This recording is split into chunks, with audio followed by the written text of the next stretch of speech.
I'm Nathan, 33 years old, and for the past decade, I've been the quiet, reliable one in my family, the one who doesn't make waves, doesn't ask for much, and definitely doesn't get celebrated. I don't have the charisma of my younger brother Jason or the dramatic flair of my sister Danielle. I'm the one who shows up early, helps clean up, and makes sure the bills get paid, even when they're not mine. That includes the house my parents live in, the same house they claim they built with sweat and sacrifice. Except the real sacrifice was the direct debit out of my account every month since I was 25. Not that they ever said thank you. And that's fine, I didn't do it for praise. At least, that's what I used to tell myself. But something about this past year had started to weigh on me, like I was slowly waking up from a long nap to find out I'd missed my own life. The final straw came at my dad's retirement party. It was a sunny Saturday, the kind where you're supposed to feel light. The community center had been rented out, decorated in navy blue and silver, with a massive banner that read, "Congratulations, Martin." Everyone was there. Aunts, uncles, cousins I hadn't seen in years, even some of Dad's old co-workers from the power company. I walked in holding the manila folder with the mortgage refinance paperwork I'd just finalized to lower their monthly payments. Again, it had been sitting in my passenger seat all week, and I figured handing it to him tonight would be symbolic. A gesture like, "Here's your freedom. Enjoy retirement." When I walked into the hall, no one looked twice. Jason, naturally, was surrounded. His hair was slicked back, his voice loud, and his smile bigger than the ego it was propping up. He wore a tailored suit with no tie, just an open collar and a gold chain he definitely couldn't afford. I knew because I was still quietly paying off his last 2 failed business loans under my name. Our parents had begged me to. Just until he gets back on his feet. Nathan, he's got a vision. Yeah, he had a vision. It was me. Danielle waved at me distractedly while holding a glass of champagne. She was busy talking to one of Dad's colleagues, probably embellishing another story about her successful media career that hadn't produced a paycheck in 2 years. I kept moving, clutching the folder tighter. The speeches started after dinner. I sat toward the back, next to the buffet table that was now just breadcrumbs and a mostly empty tray of chicken. Mom stood first, thanking everyone for coming and talking about how proud she was of Dad. Then she handed the mic to Jason, who, of course, had a full speech prepared, complete with jokes and exaggerated stories of how Dad always believed in us no matter what. Us. That word hit different. Then Dad stood up. He looked tired, but proud. Everyone clapped. He smiled and raised his glass, saying, "Tonight means the world to me. But none of this would be possible without my real son, Jason." The room laughed. Some people clapped again. My mom nodded like he'd just quoted scripture. And I just stared at the floor. My fingers clenched around the folder, creasing the edge. No one looked my way. No one noticed. Except Danielle.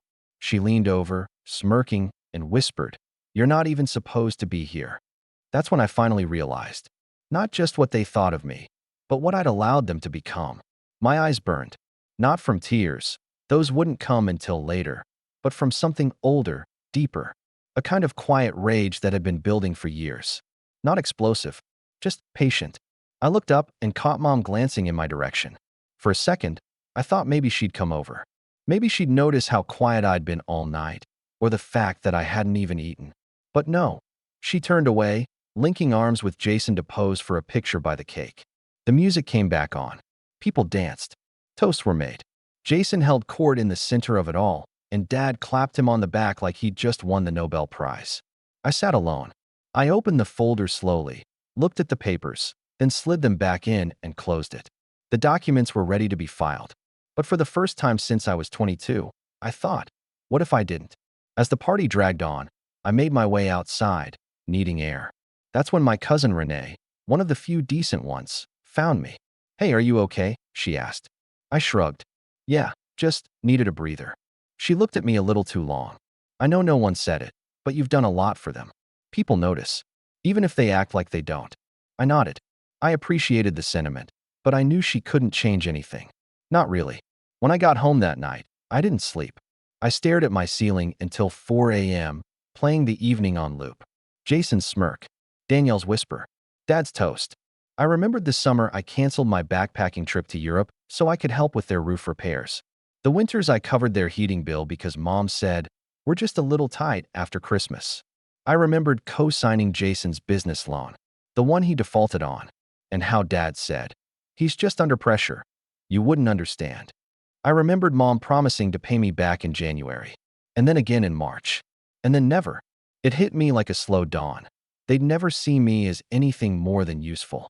Never as a son, just as a service. I got up and opened my laptop. The mortgage payments were through my bank's auto-pay system. I stared at the tab that said Scheduled Transfers.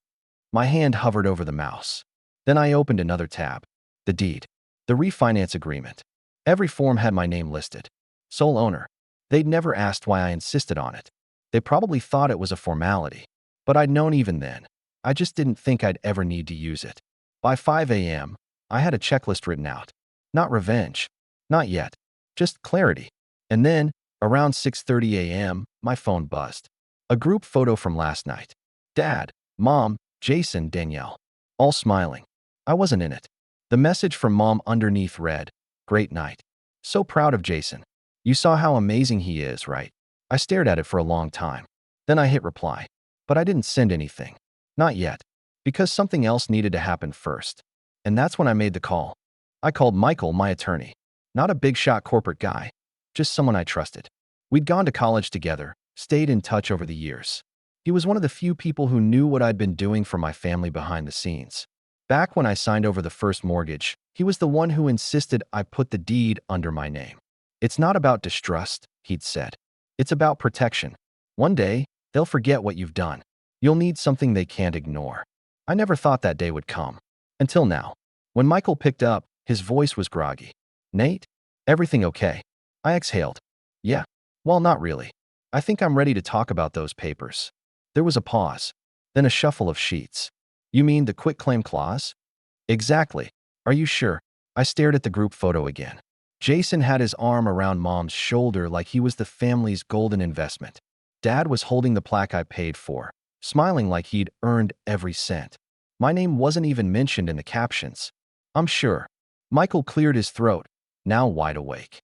"All right, let's go over what you need to sign and when to serve the notice." The word serve echoed in my head. I'd always thought that was something people did in lawsuits or petty dramas, not in families. But this wasn't a family anymore. Not really.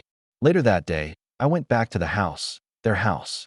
The one I'd bought when Dad lost his pension early and the bank had threatened foreclosure. I had driven straight there after closing on the property in my name. Back then, they hugged me. Mom cried, said I'd saved their lives. Dad said he was too proud to say thank you, but I knew he meant it. Or maybe I just wanted to believe that.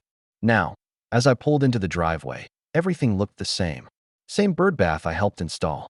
Same patchy lawn Jason swore he'd reseed, but never did. I rang the doorbell. Mom answered. She blinked in surprise, still in her robe. "Nathan? What are you?" "I need to speak to both of you," I said flatly. "It won't take long." She hesitated. "Your father's sleeping. He had a long night." I nodded. "I know. I was there." That made her flinch a little, but she stepped aside. "Fine. Come in." I walked into the living room and sat down at the dining table, the one I'd refinished 3 summers ago after they said they couldn't afford a new one. She sat across from me, folding her arms. "I'm going to stop paying the mortgage," I said calmly. The silence hit hard. She looked stunned. What do you mean? You said you were handling it." "I was. But I'm not anymore. You'll be receiving official notice soon. And before you ask, yes, I've consulted a lawyer. And yes, I understand what this means." She opened her mouth, closed it. "Nathan, we need this." "Your father." "Your father," I interrupted, "raised a glass last night and called Jason his real son." You nodded. "Then Danielle told me I wasn't supposed to be there. So I've decided I won't be." The front hallway creaked. Dad appeared, rubbing his eyes. "What's going on?" "Your son's cutting us off," Mom said bitterly. Dad blinked. "Jason?" "No," I said. "The other one. The one who saved your house, paid your bills, and sat in silence while you toasted the man who hasn't worked a real job in 5 years." Dad stepped into the room, suddenly alert. "Hold on. Let's talk about this." "We are," I said. "I'm letting you know this is done. You won't have to pretend anymore." He looked at Mom, then back at me. "You can't just pull the rug out from under us." "I'm not. I am the rug. You've been walking on me for years. I'm just rolling myself up and leaving." The words felt sharp in my mouth. Not bitter, just final. I wasn't angry anymore. Not really. That feeling had burned out sometime after the fourth ignored birthday, the sixth time Jason borrowed my car without asking, the endless gaslighting about how lucky I was to be in this family. They didn't try to argue. Not right then. They just sat there, stunned. I stood up. You have 30 days, I said. Michael will send the formal notice. After that, the property is mine to reclaim. Where are we supposed to go? Mom whispered. You might ask your real son, I said. He seems to have it all figured out. I left without waiting for a reply. That night, the group chat lit up. Danielle texted, What did you do? Jason followed with, You better not be serious, bro. I didn't reply. I deleted the chat instead. The next morning, I got a voicemail from Dad. Nathan, this isn't how we fix things. Look, I was just being funny. I didn't mean what I said at the party. We love you. Of course we do. Let's sit down, all right? Figure this out. Just call me back. He sounded older than usual, like he'd finally looked around and realized the walls were crumbling. I saved the voicemail, not because I planned to respond, but because it was the first time in my life he sounded like he didn't know what to do without me. And the truth is, he didn't. But that was only the beginning, because the moment they got the formal letter was the moment everything else started to unravel. 3 days later, I got a text from Michael. Service confirmed. Documents were hand-delivered. Let me know if they try to retaliate. I didn't reply. I just stared at the message, rereading it a few times while sipping my coffee. It was surreal. For the first time in over a decade, I wasn't responsible for someone else's roof, someone else's comfort, someone else's mess. I was just still, and the silence was strange. At noon, the first call came. It was Jason. I let it go to voicemail. Then another, from Mom. Then Danielle. Then Dad again. They tried everything. Calls, texts, emails. One of them even left a voicemail pretending to be a neighbor, offering to mediate. That one made me laugh out loud. That evening, Michael sent me a photo. It was a cell phone picture taken by the process server of my dad, standing in the doorway, holding the envelope. His mouth was open mid-sentence, his eyes wide in disbelief. I zoomed in on the background. There it was, hanging crookedly on the wall behind him. The framed photo from Jason's high school graduation. The one where I was cropped out for symmetry. I didn't feel guilt. I thought I might. But it never came. That weekend, things escalated. On Sunday morning, I got a knock at my apartment. I looked through the peephole. It was Danielle. I almost didn't open the door, but something told me I should. When I cracked it open, she was already rolling her eyes. So it's true. I didn't say anything. She pushed past me, walking in like it was still 2009 and she owned the place. You're actually doing this? She said, spinning around. You're seriously evicting our parents? I asked, shutting the door behind her. Since when do you care who pays the bills? I've always cared. Don't be dramatic. I gave her a long look. Do you even know how much the monthly mortgage is? She hesitated. Well, no, but that's not the point. Exactly. It's never been the point for any of you. She scowled. What happened to you? You used to just take it. That one hit harder than I expected. I used to just take it. She wasn't even saying it cruelly. She was just stating it, like a fact. Like, you used to like vanilla ice cream. Or, you used to drive that old Civic. I grew up, I said quietly. You should try it. She shook her head, walking past my bookshelf, scanning my framed degrees and photos. She stopped at one, the only picture I kept of all 5 of us together. A vacation in the mountains when I was maybe 17. I remembered that day so clearly. Jason had broken my camera 2 hours later and blamed me. Dad took his side. Mom said boys would be boys. I spent the rest of that trip in silence, but the photo looked like something out of a happy movie. Pure illusion. Danielle turned back to me, softening a bit. You really hate us now, don't you? I paused. No, I don't hate you. That's the sad part. I just finally realized what I'm worth to you. And it's not family. She didn't argue. Instead, she reached into her purse and pulled out a letter. A handwritten one, which surprised me. Dad wanted me to give this to you. He couldn't say it himself. She left it on the kitchen counter. I told them you wouldn't listen, that you were done. But they still don't get it. They think you're bluffing. I walked her to the door. Before she stepped out, she looked back one last time. Whatever happens next, just make sure you're ready for it. And with that, she was gone. I stared at the envelope for a long time. My name was written in shaky, unfamiliar cursive. I didn't open it right away. I didn't know if I wanted to. Instead, I opened my laptop. I logged into the property management account. The mortgage was still in pre-foreclosure stage, but it wouldn't stay that way for long. I had already arranged the legal pathway to reclaim the house once the 30-day window passed. But it wasn't about taking the house away. It was about taking myself out of the picture. I'd already decided what to do once the title was fully mine again. I wasn't going to live there. I wasn't going to sell it to them, either. I had a different plan. But first, I opened the letter. It wasn't long. Just a few sentences. Nathan, I don't know what to say that you'll believe anymore. Maybe I was wrong. Maybe I've always been wrong. You've done a lot. Too much. More than I admitted. More than I thank you for. I don't expect forgiveness. But I hope you read this. I hope you know I never meant to hurt you. Even when I did. Dad, there was no apology. No offer to make things right. Just a vague acknowledgement that pain existed. I folded the letter and slid it into a drawer. I didn't cry. I didn't get angry. I just felt confirmed. They knew. They finally knew. And yet, even now, I could feel the storm building. Because I hadn't even told them the next part yet. Not about the buyer. Not about the new owners of the house. And definitely not about who was moving in. That announcement would come soon. Just not for me. I waited until the full 30-day notice period had passed before finalizing the transfer. Michael handled most of it, but I made sure to be involved in every step. I didn't want this part to feel mechanical. I wanted it to feel intentional. Not petty, not reactive, clear.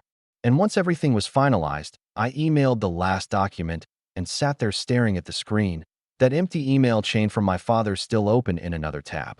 I didn't close it. I didn't need to. The very next day, I received a series of frantic voicemails. My mother's voice cracked like ice. Nathan, someone just came to the house saying we need to leave. What is going on? You can't do this to us. We're your parents. Please call me back. Then Jason, what the hell, man? You sold the house. Our house. You've lost it. You seriously need help. You're not thinking straight. And finally, Dad. His tone wasn't angry. It was empty. That was new. You did it. I didn't think you'd actually, but you did. I guess we really weren't anything to you after all. I didn't respond. I was in a small cafe across town, meeting someone. Her name was Sarah. She was a single mom I'd known years ago, back when I was working 2 jobs, pulling late nights to make sure the bills for my parents' utilities didn't bounce. She lived down the street from my apartment, raising a quiet little boy named Milo, working nights as a nurse, and still somehow showing up to his school plays. We'd fallen out of touch when I became swallowed up in family obligations. But when I saw her again by chance a few months earlier, something clicked. We'd been meeting regularly since then. Nothing romantic, not yet. But genuine. Real. She'd mentioned once how hard it was to find decent rentals in the school district. How her landlord raised rent every 6 months. That stuck with me. So I told her something I hadn't told anyone. I bought a house, I said quietly, stirring my coffee. She blinked. That's amazing. Where? I told her the address. Her face shifted. Wait, that's your parents' house. I nodded slowly. Was. She didn't press for details. She didn't need to. Instead, she just waited. I took a breath. It's yours now. If you want it. What? It's yours. Rent-free. Just pay utilities. I put it in a trust this morning. You'll get the paperwork next week. She stared at me. Nathan, I can't accept that. That's too much. It's not charity, I said gently. It's balance. You've given more to this world than they ever did. And Milo deserves a yard. Her eyes filled. She didn't say anything for a moment. Then she reached across the table and gripped my hand. Are you sure? I nodded. More than I've ever been about anything. The next morning, I drove to the house. It was empty. There were no cars in the driveway. No laughter inside. No smell of burnt toast or Jason's music blaring from the garage. Just silence. They'd left sometime in the night, apparently trying to avoid confrontation. The lawn was still uncut. The garden hose was tangled.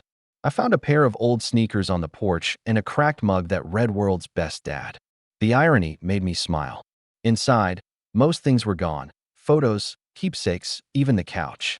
I half expected some kind of note left behind, but there was none. Just the echo of a place that never truly felt like mine, even when I paid for every inch of it. I walked through each room, touched the walls, took nothing, left everything. Then I met Sarah and Milo outside. He was jumping up and down, asking if he could pick which bedroom would be his. Sarah kept trying not to cry. That evening, I received one final call. It was Dad. I let it go to voicemail. Look, he said, I don't know what to say anymore. You made your choice. I guess. I guess I underestimated you. We all did. Maybe I didn't see what was right in front of me. I know it's too late now.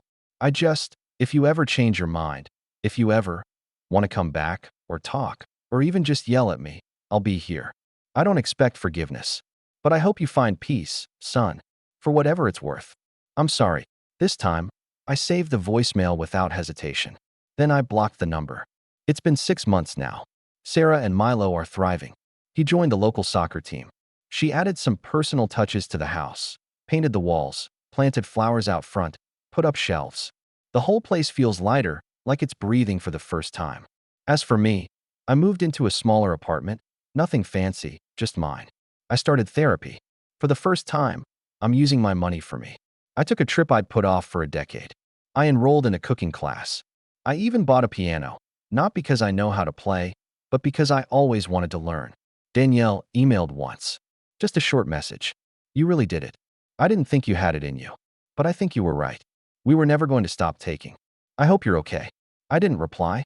I didn't need to. Because for the first time in my life, I wasn't living in someone else's shadow. I wasn't paying someone else's price. I wasn't a background character in my own story. I was free, not out of spite, out of choice, out of clarity. And that was everything.